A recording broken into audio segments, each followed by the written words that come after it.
For people who don't know anything about Western Albemarle football, tell us a little bit about your team. Crozet is a small community in Central Virginia. We'd like to think of our school as a community school, and the guys that we've put together represent our community. We'd like to think we're hardworking, disciplined, kind of blue collar, and just kind of doing the little things every day to try to make things happen, long term for us. I think when a lot of people look at a seed and see the 8 seed, they're like, wow, they backed in. They might not be as good. Tell me why that's not true with Western Albemarle. Well, we are really growing as a team. One thing that we've really focused on as a staff is trying to be playing our best football at the end. So we've really progressed this year. We played a really good, tough district schedule, got on track early with our out-of-district schedule and really brought it to the best we could to the Jefferson district. The last couple of weeks we've played some of the top teams in our district and, had, coming on the short end of the stick, but, really developed as a team and a program. And, our identity, is not that of an underdog, in our mind is that, we're a very good football team. We're playing good defense, great special teams, and, good offense as well. So, I think that's one thing, with the playoff regions the way they are, it's competitive. We have the best districts in the state in Region 3C. So, just sneaking in is not a thing. If you look around the state, some of the records and point totals of teams that are getting in the playoffs, they have under 500 seasons, so we're lucky, to be invited and have earned our opportunity to be invited to the tournament. And by no means are we considering ourselves an underdog in this game tonight. How important is it that your guys, don't take that underdog mentality and, hey, we deserve to be here type of thing? How important is that? Oh, it's paramount, and they do. We took the offensive in our minds a couple of weeks ago, and tried to be, the one dictating the tempo of the game, with our offense and our defense getting off the field and trying to swing it with special teams. Instead of being a little bit more passive in our game planning, we really, again, tried to take the offensive and dictate the way that the game was going to go to our opponents.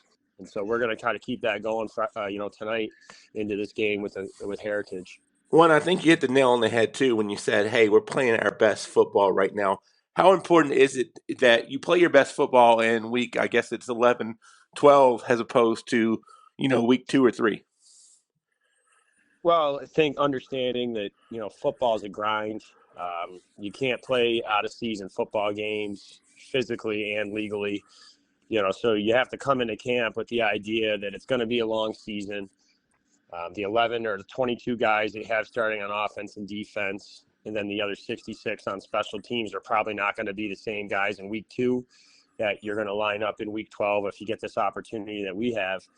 So we've had a lot of, next man up, guys filling in our program, injuries, guys earning jobs and playing time through their work on special teams and in practice. So ultimately, every kid in our program has gotten better over the course of these, 15 weeks of practice. So that was our goal as a staff is to try to do that and develop our kids within. One of our big mantras is iron sharpens iron. So, every day in practice, we're just coaching up. We view this week like in like a bowl week, or bowl practice in college where you get a chance to develop your kids. You get to practice, drill work. And, we got a lot of young kids that chose to come to practice this week with us from the JV team. So having that, that time together is really important for, coaching. And ultimately, like we're saying, is that playing our best football right now because our kids are getting better. If Western Albemarle is doing good things, whose names may I be calling on the radio?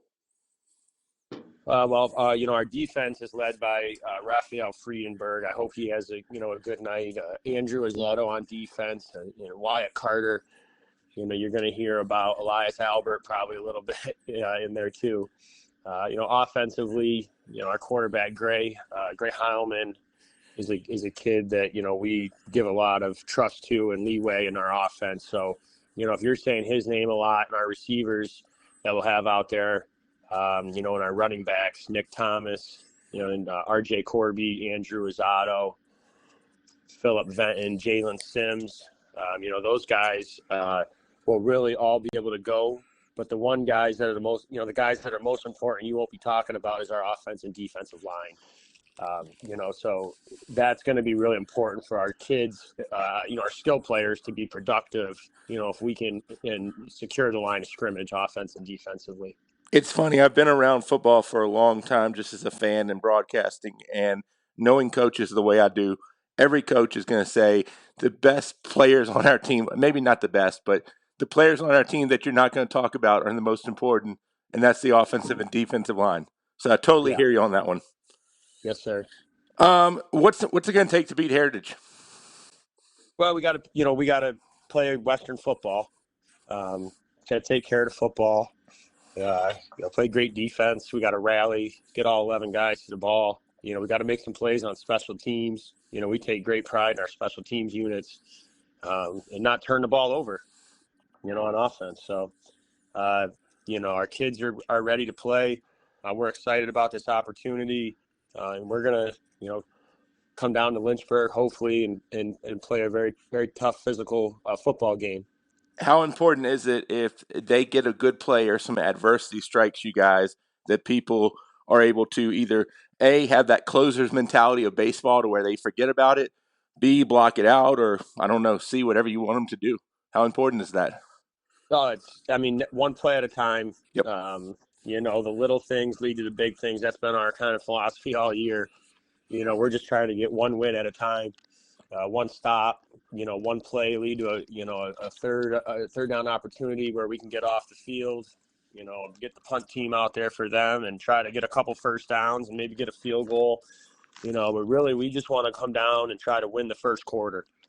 If we can win the first quarter, we get a chance to play the second quarter, and maybe we win the second quarter. All of a sudden it's halftime, and we're winning the first half. So, putting the bricks together slowly will be very important for our kids, and be able to compartmentalize, the ups and the downs of the game, because they're going to make plays. Heritage is a very, very skilled football team. They do a lot of things really well.